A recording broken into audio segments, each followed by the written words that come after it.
PTV, Telebisyon ng Bayan.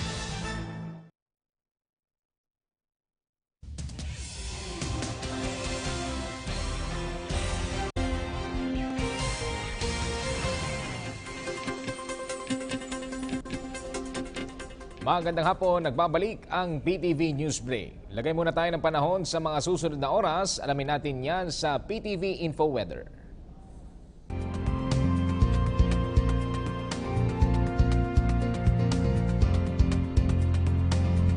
Magandang hapon, Pilipinas. Narito na ang PTV Info Weather. Ako po si Trixie Jafar at ating alamin ang latest sa weather update sa mga piling rehiyon ng ating bansa.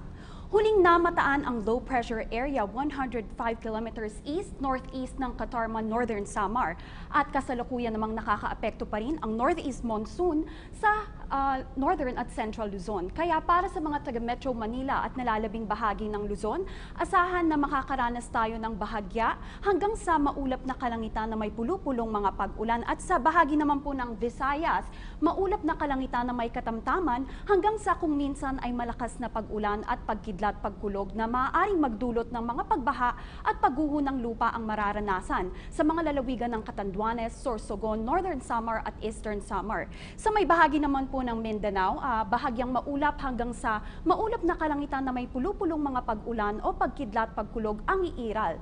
At katamtaman hanggang sa malakas na hangin mula sa Hilagang Silangan ang iiral sa Luzon at mula naman sa Hilagang Silangan hanggang sa Hilagang Kanluran sa Kabisayaan, ang mga baybaying dagat sa mga lugar na ito ay magiging katamtaman hanggang sa maalon. Atin naman pong silipin ang Metro City's outlook para sa mga oras na ito. Sa Metro Manila, makakaranas po tayo ng partly cloudy skies with rain showers with maximum temperature of 22 to 31 degrees Celsius. Habang sa Baguio naman po ay makakaranas po tayo ng partly cloudy skies with rain showers at ang temperatura ay papalo ng 14 to 23 degrees Celsius. Sa Cebu naman po, asahan ng cloudy skies with rain showers and thunderstorms at ang temperatura ay papalo ng 24 to 28 degrees Celsius. Habang sa Davao naman po, partly cloudy skies with isolated rain showers at ang temperatura ay papalo ng 24 to 32 degrees Celsius. Habang sa Zamboanga naman po, makakaranas po tayo ng partly cloudy skies with rain showers at ang temperatura ay papalo ng 24 to 33 degrees Celsius.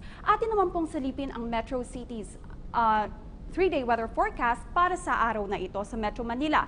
Sa Sunday po, ngayong araw, makakaranas po tayo ng partly cloudy skies with rain showers tulad ng sabi ko kanina at ang temperatura ay papalo ng 22 to 31 degrees Celsius. Habang sa Lunes naman po at sa Tuesday ay makakaranas po tayo ng temperatura na mula 22 to 30 degrees Celsius at ang klima po ay magiging partly cloudy skies with rain showers, habang sa Tuesday naman po ay magiging light rains po ang magiging klima. At yan po ang latest sa ating weather update para sa mga oras na ito. Ako po si Trixie Jafar para sa PTV Info Weather. Magandang hapon.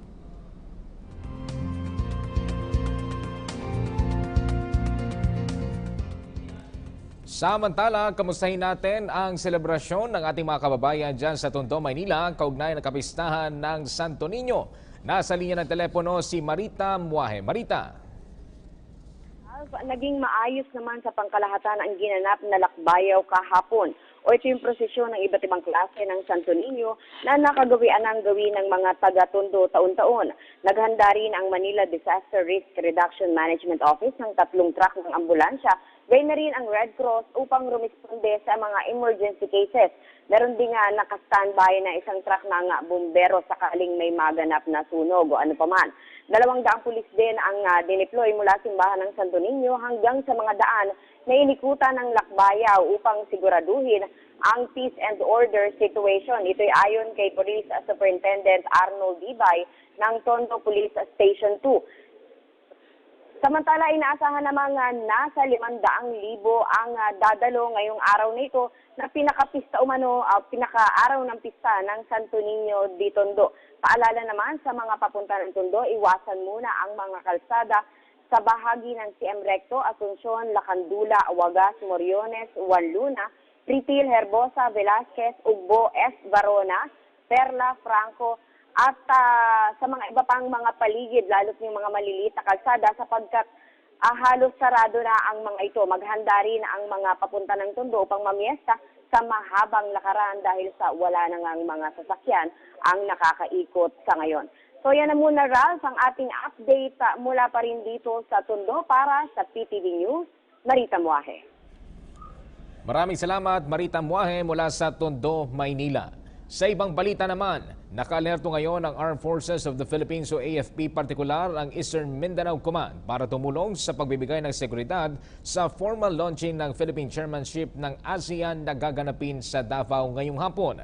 Ayon kay Joint Task Force Haribon Commander Brigadier General Gilbert Gapay, nasa 600 AFP personnel ang kanilang ipinadala sa lungsod ng Davao mula sa hanay na Philippine Army, Air Force at Navy. Maliban dito ay nakastandby din anyang lahat ng AFP assets gaya ng sea, air at land capabilities para sa mga gagawing aktibidad para sa ASEAN. At yan po muna ang mga pinakamainitang balita sa oras na ito. Manatiling updated gamit aming social media sites. I-like lamang po ang aming PTV Facebook page o i-follow kami sa Twitter at PTVPH. Ako po si Ralph Obina. Magandang hapon.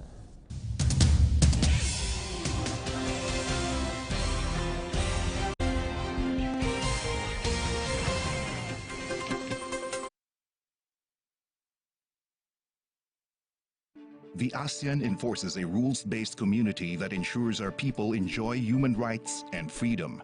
A community that adopts a comprehensive approach to security and resolves differences and disputes through peaceful means. The region recognizes and respects shared values, norms, and the fundamental principles which will make ASEAN more united and cohesive. The community aims to strengthen its engagement with other external parties, as well as respond to global developments and the ever-changing demands of the international arena. The ASEAN, as powered by its member states, seeks to build and create a more conducive environment towards a progressive world.